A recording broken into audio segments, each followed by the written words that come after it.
আসসালামু আলাইকুম, সবাই কেমন আছেন? আশা করি সবাই ভালো আছেন। আমি আল্লাহর রহমতে ভালো আছি। তো আপনাদের মাঝে আজকে একটা নতুন ভিডিও নিয়ে চলে আসলাম। রেসিপি না, তো কীভাবে সারা বছর আপনারা কাঁঠাল সংরক্ষণ করে খাবেন, তো সেই ভিডিওটা আপনাদের মাঝে আজকে শেয়ার করব এবং সেটা কি সারা বছর সংরক্ষণ করে খাওয়া যায় নাকি সেটা আপনাদেরকে দেখাবো।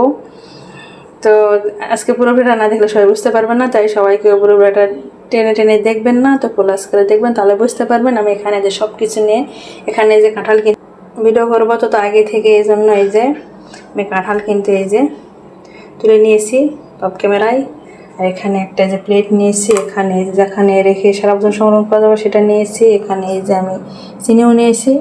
তো সব কিছু আপনাদের দেখাবো, তো দেখে থাকুন পুরো ভিডিওটা কীভাবে আমি কাঁঠালটা সংরক্ষণ করি এবং সংরক্ষণ করে খাওয়া যায় নাকি, এবং এই বিচিটাও কি মানে খুব ভালোভাবে পরিষ্কার করা যায় নাকি। সবাই যে বলে 5 মিনিটে, এটাও আমাদেরকে দেখাবো। তো 5 মিনিটে দেখা যায় নাকি শেয়ার করবো, তো দেখে থাকুন পুরো ভিডিওটা। আমি প্রথমে কাঁঠালের এই আগে বিচিগুলো আমি ছাড়িয়ে নেব।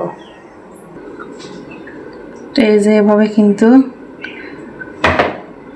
এই যে কাঁঠালের মানে ভিতরে কিছু থাকা যাবে না, তো অংশটুকু সব কিছু খুব সুন্দর করে কিন্তু এভাবে কিন্তু বের করে নিতে হবে।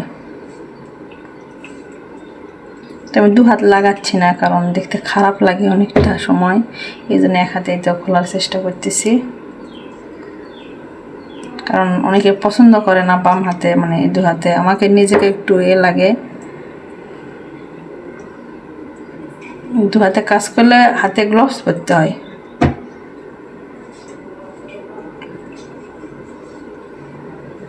তো আমরা কিন্তু অনেকে আছি ভিডিওটা কিন্তু মানে অনেকের ভিডিও দেখেই কিন্তু আমরা ক্লিক করি, কিন্তু আসলে যারা বাস্তবে আসল ভিডিও সেটা কিন্তু আমরা দেখি না।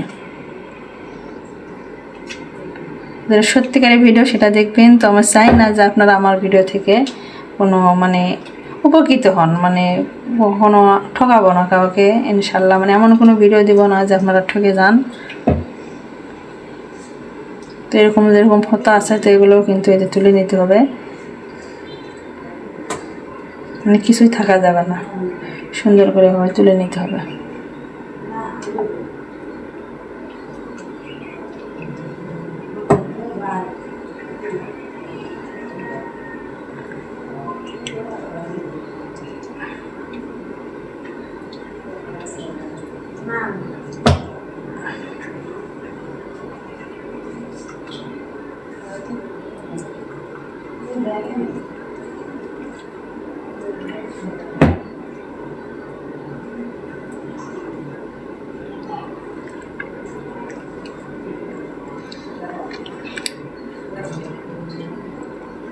এই যে এগুলো সব কিন্তু ছাড়িয়ে নিতে হবে,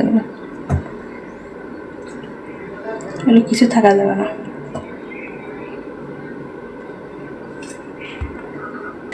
তো এই যে অফ ক্যামেরায় কিন্তু দেখেন আমি সবগুলো কাঁঠালের এদের বিচি কিন্তু ছাড়িয়ে নিয়েছি।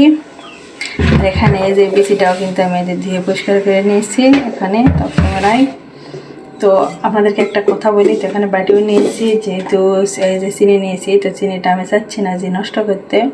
তো আপনারা কখনো কাজটা করবেন না, কারণ আপনাদেরকে আগেই বলতেছি ওটা মানে এটা তো কাঁঠাল এমন একটা জিনিস, এটা খুব নরম জাতীয় জিনিস, কিন্তু এটা কিন্তু কখনো কিন্তু মানে আমাদের যেরকম আমের আচার করি, মানে জলপাইয়ের যে কোনো মানে টক জাতীয় জিনিসের আচার করি, তো সেগুলো কিন্তু জাল করা যায়, আর এটা কখনো কিন্তু জাল করা যাবে না। এই জন্য এটা কিন্তু সারা বছর সংগ্রহ করাও যাবে না, কারণ এটা অল্প কিছুদিনের জন্য হয়তো আপনারা ফ্রিজে রেখে মানে নর্মাল ফ্রিজে রেখে খেতে পারবেন। আর ডিপ ফ্রিজে রেখলে তো সেটার কোনো স্বাদ থাকবে না, মিষ্টিও থাকবে না। আমরা কারণ অনেক কিছু দেখে রাখছি, আম রাখছিলাম, তো আমের কিন্তু সেই মানে স্বাদটা ছিল না, মানে মিষ্টিটা আউট হয়ে গিয়েছিলো, মানে খেতে খুব বাজে লাগছিল। শুধু আম খাচ্ছে এরকম, কিন্তু কখনো তার কিন্তু স্বাদ পাবেন না। তাই কাঁঠালটাও কিন্তু এরকম, তো কোনো স্বাদ পাবেন না। তো এরকম বক্সে এগুলো চিনি টিনে জাল দিয়ে মানে এগুলো মানে ভাপিয়ে নেওয়া, এগুলো যেগুলো আপনার ভিডিওতে দেখেন সবার, বাট এগুলো ভিডিও দেখে কেউ কিন্তু এরকম ভুল কাজ করবেন না। তো এটা কিন্তু খেতে খুব বাজে লাগবে, আর এটা কিন্তু নরম জিনিস, কাঁঠাল কিন্তু খুব নরম জিনিস, এটা কিন্তু নষ্ট হয়ে যাবে, স্বাদটাও নষ্ট হয়ে যাবে। যার স্বাদ নষ্ট হয়ে যায় তখন তার কিন্তু উপকারও থাকে না। এজন্য যে সময়ে যে ফল নামে আমরা যেটুক পারি নিজে এবং ছেলেমেয়েদের খাওয়ানোর চেষ্টা করব এবং খাবো। এটা আপনারা মনে করবেন যে সপ্তাহখানিকের মতন হয়তো নর্মাল ফ্রিজে রেখে খাবেন, তখন এগুলো চিনি টিনির কোনো দরকার নেই। আমি নষ্ট করতে চাচ্ছি না, তো সরে রাখলাম। এরকম যে বক্স নিয়েছি, এই যে এরকম বক্সে কিন্তু নর্মাল ফ্রিজে রাখতে পারেন, তো ডিপ ফ্রিজে রাখলে কিন্তু সেটা কিন্তু খেতে পারবেন না। তো নর্মাল ফ্রিজে কীভাবে রাখবেন সেটা আমি দেখিয়ে দিচ্ছি।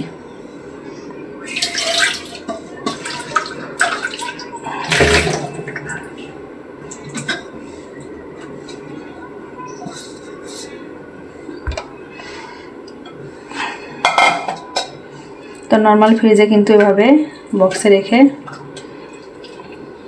কিচ্ছু করবেন না, শুধু এভাবে মানে আমি এই যে এই বিচিটা খুলে নিয়েছি, সুন্দর করে পরিষ্কার করে নিয়েছি এই যে এভাবে। তো এভাবে বক্সে করে আপনারা এই যে 1 সপ্তাহের মতন থাকবে, কারণ নর্মাল ফ্রিজে সব কিছু জিনিস থাকে। তো 1 সপ্তাহের মতন এভাবে রেখে খেতে পারবেন। তো এটার যে স্বাদ থাকবে তারপরও কিন্তু মানে স্বাদটা কিছু হয় না, আমি দেখছি, আমি নিজেও খেয়ে দেখছি, কিছু হবে না। কিন্তু যখন ডিপ ফ্রিজে রাখবেন কীভাবে এরকম জাল করে যেভাবে দেখাচ্ছে চিনি দিয়ে আচার করে এরকম বয়ামে রেখে দেবেন, কাঁচের বয়ামে, এগুলো কিন্তু কখনোই ভালো থাকে না। তো আপনাদেরকে সেটাই আমি বললাম। তো আশা করি আমার ভিডিও থেকে আপনারা উপকৃত হবেন, কখনো ঠকবেন না। তো আমি ঠকার ভিডিও কখনো কিন্তু দিই না, তবে রেখে খাবেন। আর এই যে আরেকটা কথা বলতেছি, এখানে এই যে বিচিগুলো এগুলোও বলতেছি। তো বিচিগুলো আমি পরিষ্কার করে নিয়েছি। তো এগুলো ব্যাপারে বলতেছি, অনেকে বলে না যে ভিতরে যে লাল অংশটা থাকে এটা 5 মিনিটেই 10 মিনিটেই পরিষ্কার হয়ে যায়, কখনো এটা কিন্তু পরিষ্কার হয় না। আমি ভাবছিলাম এরকম একটা ভিডিও দিব, তো আমি ওরকম যেমন কথা দিয়ে বুঝিয়ে দিচ্ছি। তো এগুলো কখনো কিন্তু 5 মিনিটে পরিষ্কার করা যায় না। আর ভিতরে যে লাল অংশটা থাকে এটা কিন্তু অনেক আয়রন থাকে, তো সেটা কিন্তু না ঘষা মাজা করলেও কিন্তু খাওয়া যায়, তরকারি কিন্তু স্বাদ লাগে, দেখতেও ভালো লাগে, কালারটা লাল হয়। আর যারা একেবারে পছন্দ করেন না, তো তারা ইচ্ছা করলে কিন্তু পরিষ্কার করে নিতে পারবেন। যেভাবে সবার ভিডিও দেখেন তো পরিষ্কার করে নিতে পারবেন, কিন্তু সেটা কতক্ষণ সময় লাগবে জানেন? 1 ঘন্টা ঘষতে হবে আপনাকে। 1 ঘন্টা ঘষাঘষির পর জিনিসটা আপনি পরিষ্কার করতে পারবেন। তো এত সময় আমার নেই, আমি কখনো ঘষাঘষি করি না। তো এই জন্য আমি সবসময় কিন্তু লাল অংশটা দিয়েই কিন্তু ভর্তা মানে যে কোনো ভাজি তরকারি যা কিছু করি সব কিছু কিন্তু ওই লাল অংশটা দিয়েই করি। আর যারা পছন্দ করেন না তারা কিন্তু সময় নিয়ে রান্নাটা করতে হবে। চাইলে কিন্তু যে কোনো রান্না কিন্তু আপনারা অল্প সময় করতে পারবেন না। তো আপনারা আমার ভিডিওটা দেখে আছে কি বুঝলেন বলেন। তো আপনাদেরকে আমি ভেঙে দিলাম। তো এসব দেখে কেউ ক্লিক করবেন না, এতে ঠকবেন। আর আশা করি সবাই বুঝতে পারছেন যে আমি কি বোঝানোর চেষ্টা করতেছি। তো আমার ভিডিও দেখে সবাই কিন্তু উপকৃত হবেন, আমি কিন্তু ঠকাতে চাই না কাউকে কখনো। তো কখনো বলবো না 5 মিনিটে পরিষ্কার, 5 মিনিটে কখনোই পরিষ্কার করতে হয় না, এটা অনেক সময় লাগে। আমি নিজে ট্রাই করে দেখছি, সে ভিডিও কিন্তু আমি দেইনি, কারণ অনেকে ভিডিও দিচ্ছে, কারণ ওটা ঠকানোর একটা ভিডিও, তো এই জন্য আমি দেইনি। তো আশা করি সবাই বুঝতে পারছেন। আজকের মতো ভিডিওটা এই পর্যন্তই। তো সবাই ভালো থাকবেন, আল্লাহ হাফেজ, আসসালামু আলাইকুম। আর এভাবে কিন্তু ফ্রিজে রেখে খেতে পারবেন।